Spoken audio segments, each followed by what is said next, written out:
talking about being fearless or fearful, let's go back to childhood. That's where it begins.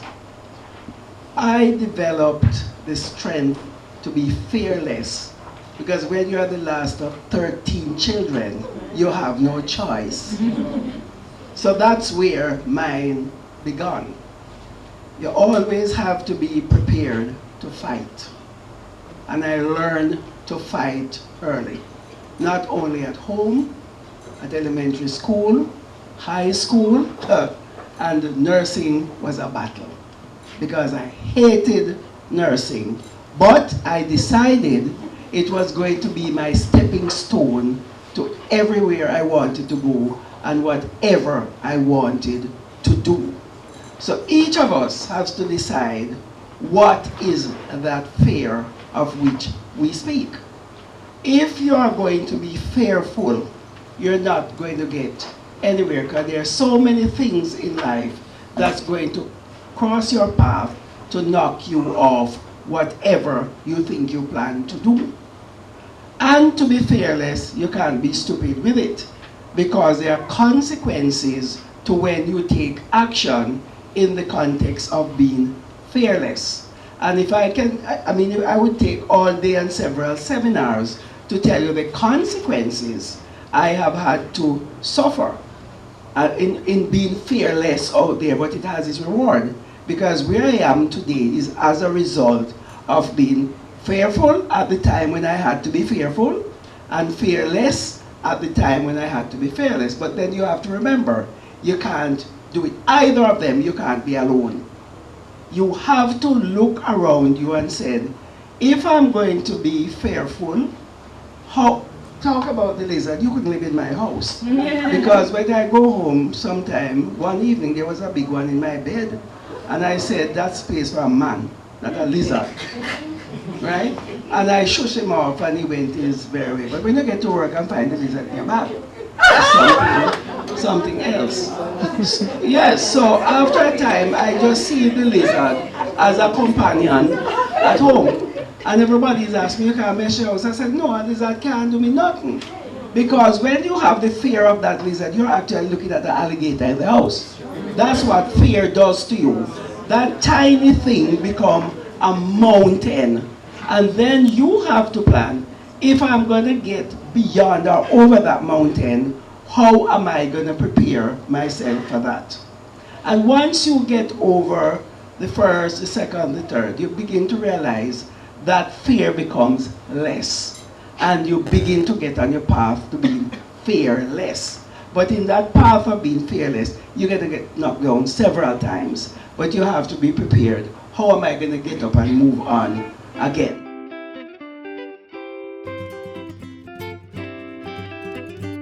Here you are, a big woman, so to speak. I mean, anybody went to Excel, sir? Mr. Powell made us feel that we were the greatest people in the world. And we were treated as such. So going into nursing now and everybody's talking at you, talking down at you, giving you orders and what have you. I was ready to walk out of there and nobody sent me. I choose to go there because the guys at university were nice. And when you go into nursing there, you're going to get one of them. I got one, marry him, and him drop dead at age 39. I didn't kill him. But I have two wonderful children to show. So, during those days, you didn't hear anything about leadership. It was management because everything was dictated. You weren't on your own to do anything. However, because I so hated the place and didn't care, I did everything that I thought I needed to do. I ignore people, I quarrel with people, I curse people, I break every rule, and I was in Matron's office every day. I was suspended and everything that went with it. But after a time, I began to realize, wait, I have a whole lot of followers here, man. When we decided to strike against the food, once I was out front, everybody was behind me. So I emerged as that leader. Apart from that, I was very bright. I have to admit to you, I was a bright kid. From elementary school, I passed first, second, and third year before I went to high school. I was a restless person, and I was not going to satisfy with no status quo. And that carried through from nursing school through to working as a nurse. But all along, I'm seeing, but there's always something else. While I'm here, I'm looking out there, and I'm seeing, what am I learning here that I could take there? So when I graduated from nursing school and became a staff nurse, well, I was the hottest thing because I knew I wasn't going to stay there. And I was quarreling with every doctor because I couldn't understand why this doctor thinking better than nurse. And I used to put every one of them in their place, including those medical students who thought, you know, with the senior, the surgeon, everybody gone and leave them, and they were going to talk down to us and disrespect nurses. Well, I would have none of it. And from that, there was no assignment that nobody wanted that they didn't throw my way. They knew I hated night duty, so they made sure I put me on night duty for long periods. And I went, because guess what? I had time to study and plot. The next thing that I wasn't a day sleeper, so night duty was very hard on me. So in the daytime, I was roaming all over Kingston, gone to seminar here, gone to this place here and whatever. They did me a favor by putting me on night duty. Another thing, I was always a reader. I tell people I'm the first librarian for Bohemia School in St. Anne, because when the books came down, I was the one who had to organize and see to lending them. And I think I read every single book. So I'm a reader. If you come to my house now, there's a book in my bed, there's one in the bathroom, and there are books all over the house. I just read incessantly. So I constantly see things that I wanted to do next. And I can tell you that grounding in nursing, that was where I developed the fearlessness. Because after a time I got to a point I realized, but they can't do me nothing. It's but so much they can do you know, because you have yourself to be responsible for. And regardless of what they do, it's not about them, it's about you. Oh, I hide from the media because the clothes is so important, you can't wear it again.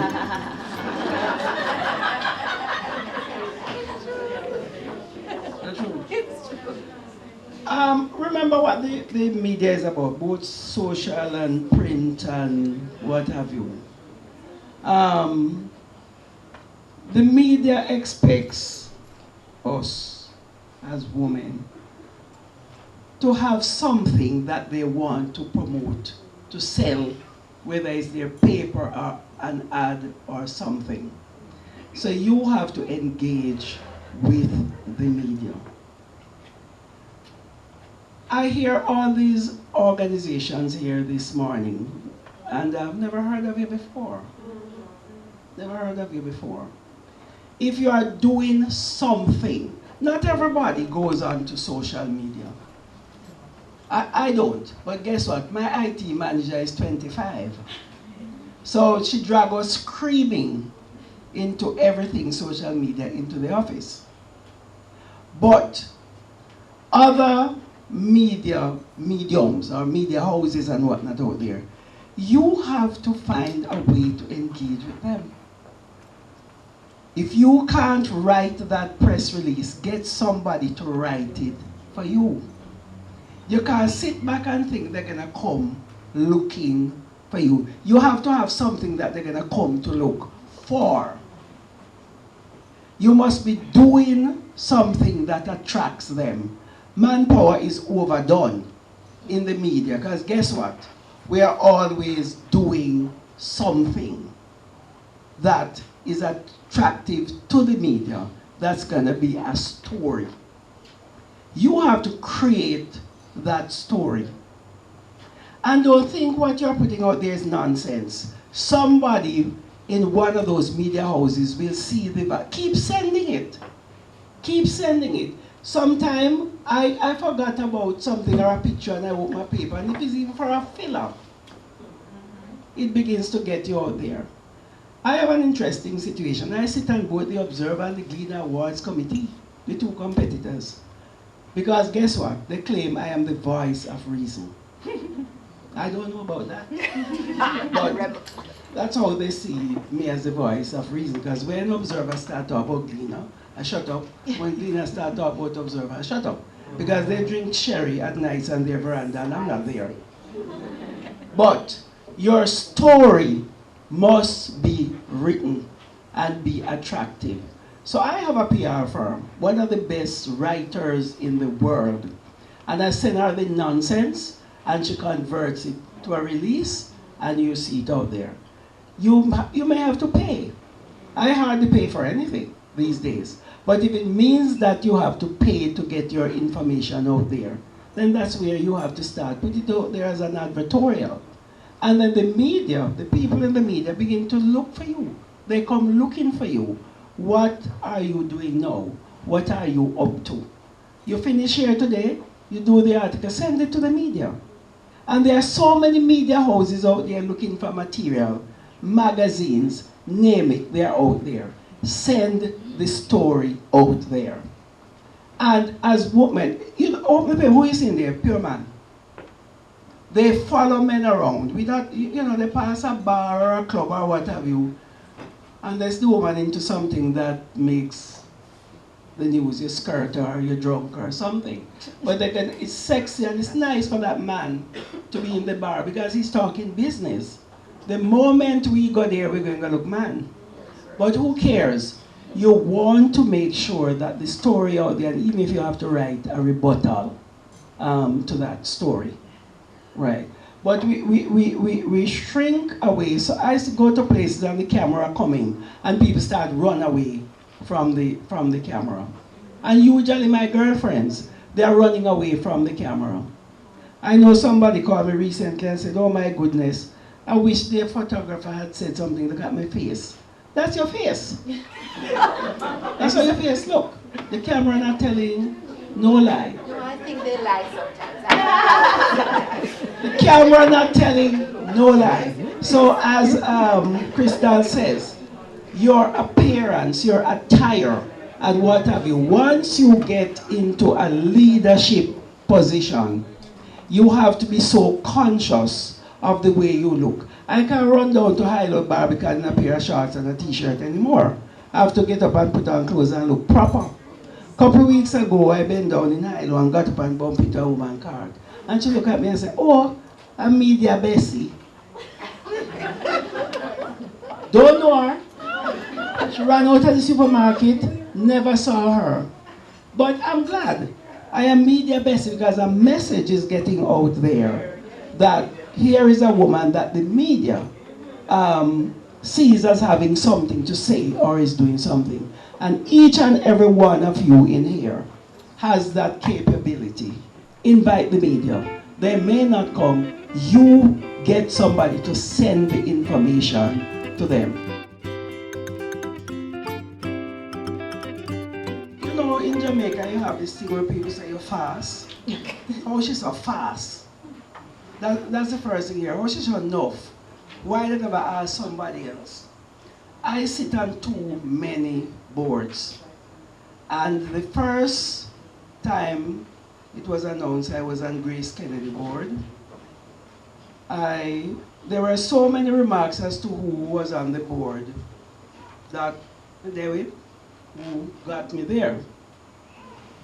And it was an open discussion. It's how she, because remember I'm a returning resident. I lived abroad for 18 years, came back, started a business at age 50 when everybody else was planning retirement. I was going into a business. And the common thing out there, almost somebody you know. It's not anybody I know. The company was looking for somebody who was on the ground, who cut across society.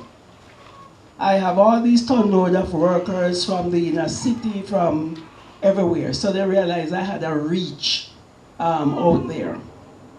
Then you hear, oh, she's appointed to, so if you hear the story how I got appointed to State Department by Hillary, it is so convoluted that until now I'm wondering, how could anybody ever think so? And it's my son who heard it at the golf course. That is a man that me there with who know the husband of Hillary and give me to Hillary. It was the embassy. It was the embassy that was asked to look up and down the Caribbean for a woman because they were looking at regions. It's 20 of us from across the world. But if you know my background, having worked in all the CARICOM countries, all over the place, in business here, in different sectors and what have you, they were testing. They invited a number of women to lunches, to teas. I couldn't understand, why was this? Every minute I was being invited to something at the embassy, at the ambassador house, at the different sections, something. I couldn't understand it. So when I got the letter, I almost thought it was a hoax. You see, it was a whole vetting of not me, other women, but because I was so well-rounded, up and down the Caribbean and what have you. When I asked the ambassador why was, but you never like to hear the story. So what I do, you have to grow a very thick skin. A very thick skin. Remember that you are not defined by these people who are making the remarks. Remember they are addressing their own inadequacies of not being identified or being singled out. It's like, I do a lot of guest speaking. Why is she the only one? Why them not somebody? I don't know. A committee sits down and figure they want to hear something from, between this month and next month is 5 I have. And I refer some to other people. Because guess what? I am on the ground, cut across a wide sector, what have you. I don't have no children, husband, nobody to bother me. So I have the time to do the research and go do what I have to do. So when you hear the remarks, and remarks will come, and believe you me, some of them you wonder how they ever think of that. You just grow a very thick skin. Another thing, you have to listen to rumors. There's merit in rumors because, as I say, if it don't go so, it nearly goes so. And then you try to avoid the places and spaces that is toxic. Toxic. Because after a time, if you allow it to get to you, you know what to do? You go home and lock up in your house and don't want to bother. You have to make up your mind as to who you are and realize you are not defined by those people out there. We must use our voices to cause change to happen.